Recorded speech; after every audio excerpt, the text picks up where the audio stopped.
So if there's one thing that has changed language education now, I would say it's the invention of the iPad. Before, we always had this goal as language teachers that we want our kids to be able to communicate, to be able to talk. But how do you do that with a book? If you have kids practicing reading and writing all of the time, they'll be good at reading and writing, but how will they be able to interact?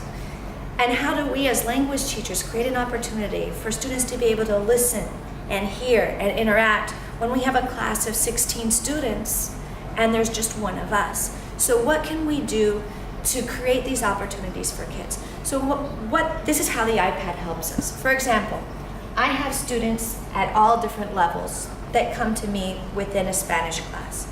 And I'll have a student who I listen to them speak and I think, you know what, this student needs more practice understanding the sets of words. So I create a special lesson for students who fit that grouping.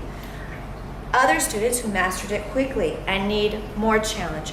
Other students who need even more challenge. So as students come into my class, before I had one-to-one iPad, students come into our class and there's a 5-minute period from the time the first student comes to the last student comes in.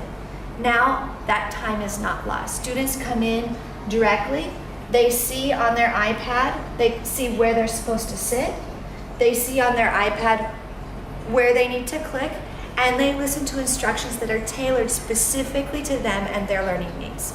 So it's not a one-size-fits-all type of instruction anymore.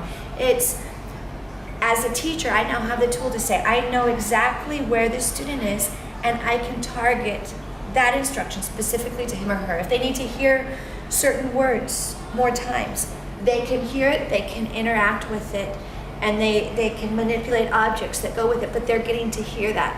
Also, when they go to speaking, there's not 20 of me here, so they can record what they want to say. They can tell me about their lives, and I can listen to that afterwards as they send their videos to me.